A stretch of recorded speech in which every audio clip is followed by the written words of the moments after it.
promenant l'étendard du Christ et du progrès, dans les immensités vierges du Nouveau Monde, la France, l'œil tourné vers les altiers sommets, que l'avenir divin de ses rayons inonde, a laissé sur ses bords une trace féconde que le temps destructeur n'effacera jamais.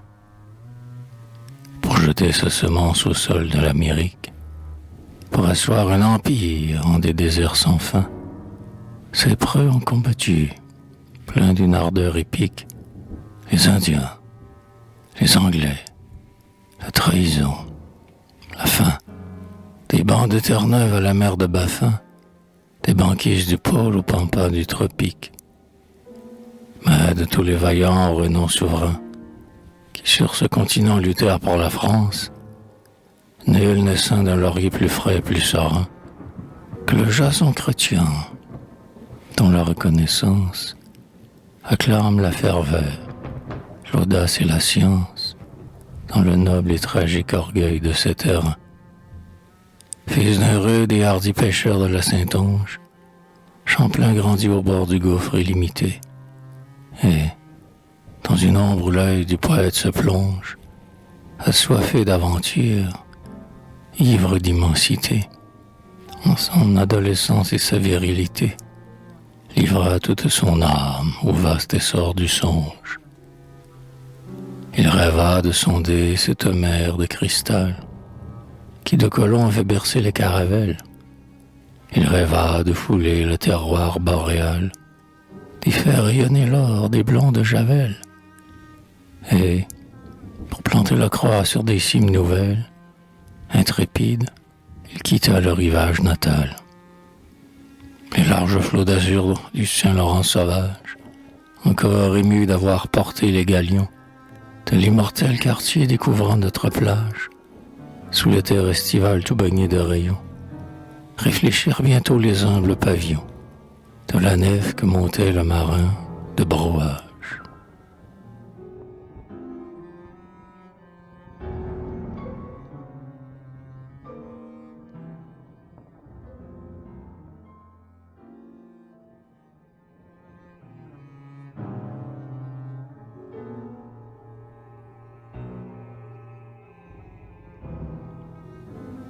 Maintenant, les grands pins canadiens crouleront, et sur le promontoire, où sommeillait naguère quelques wigwams, les murs de Québec surgiront. L'Algonquin laissera choir l'âge de guerre, les orgueilleux s'achèment d'une peuplade altière, devant le fondateur viendront courber le front. Le noble aventurier percera les mystères de déserts ténébreux, d'insondables forêts.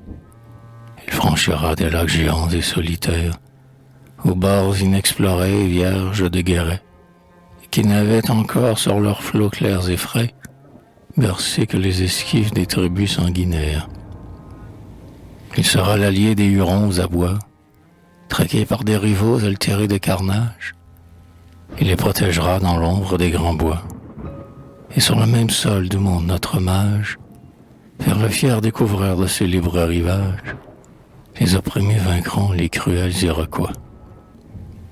Sur ces traces, portant hache, faucille et bêche, s'avanceront, joyeux, des défricheurs normands, et les plaies, sous la brise harmonieuse et fraîche, en tous sens jetteront leurs étincelements.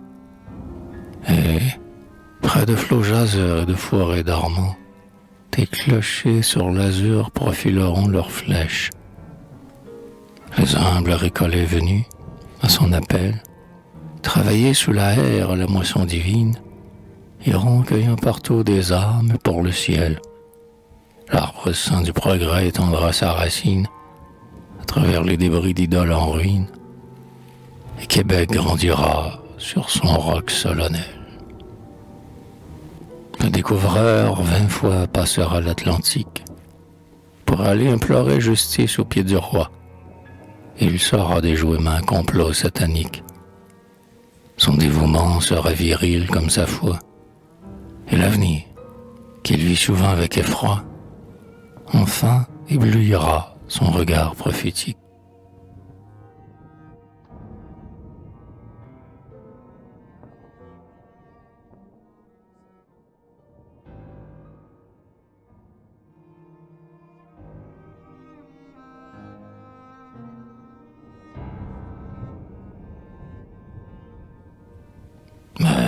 que l'ardent fondateur est grisé.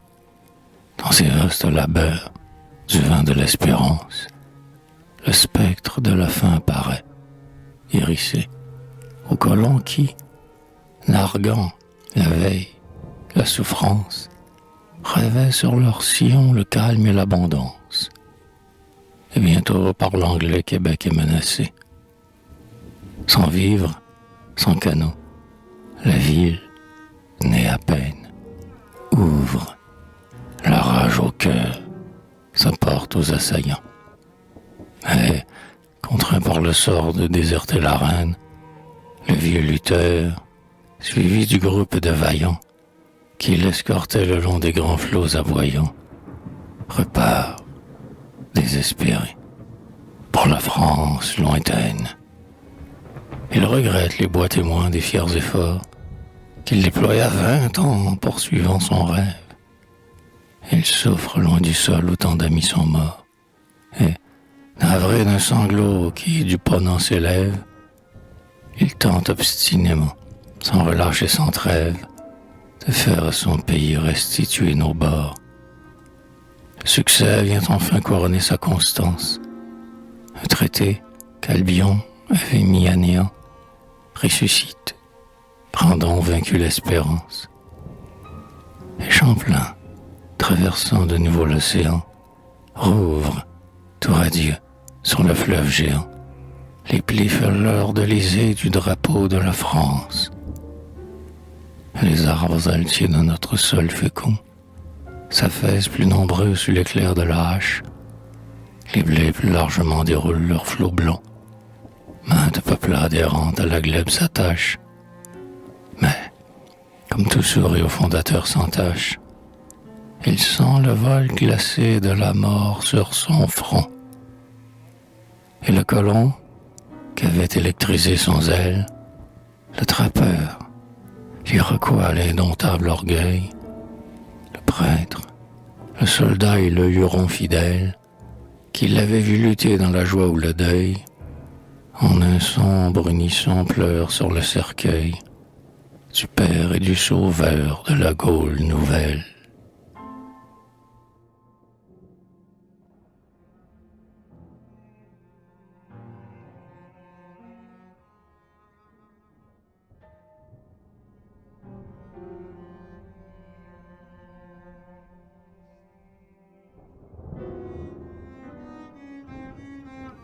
Ouais, Champlain fut le père, le sauveur des preux, qui rêvait de fonder sous nos cieux un royaume. Sa préscience avait l'ampleur des bois ombreux, dont il aimait jadis à respirer l'arôme. Mais comme sur l'autel la fleur du lait en baume, sa vertu parfuma la terre des aïeux. Il fut un précurseur, un guerrier, un apôtre. Il fut le bienfaiteur de tout le genre humain, en jetant au terroir leur ancien l'épôtre. Et quand il s'avança, l'arquebuse à la main, sur la rive voisine, il fraya le chemin qui nous mène aujourd'hui d'un océan à l'autre. Il fraya le chemin au groupe de héros qui devaient les premiers, la croix sur la poitrine, du grand Mississippi réveiller les échos. Ouais, grâce à son courage, à son œuvre divine, le soleil flamboyant du progrès illumine les trésors de pays sans bornes et sans rivaux. Mais, malgré son savoir et malgré son génie, dans les fiévreuses ardeurs de ses féconds travaux, il sentit vaguement la puissance infinie des germes qu'il semait dans des sillons nouveaux. Il entrevit à peine en nos bois, sur nos eaux, ce qu'allait enfanter cette plage bénie. Ah, s'il pouvait, du haut de l'immortalité, sur nos foyers en joie abaisser la paupière, s'il voyait, aux rayons éclatants de l'été, ce qui s'est accompli pour notre race austère, sous les fières couleurs de la vieille Angleterre, sous le drapeau de l'aigle et de la liberté. Mais que dis-je? Il nous voit groupés dans cette plaine. Il contemple nos champs, nos bourgs et nos cités. Il promène sur nous sa prunelle sereine, toute baignée encore des célestes clartés. Et je l'entends qui dit: vous êtes bien restés, les dignes rejetons de la France chrétienne.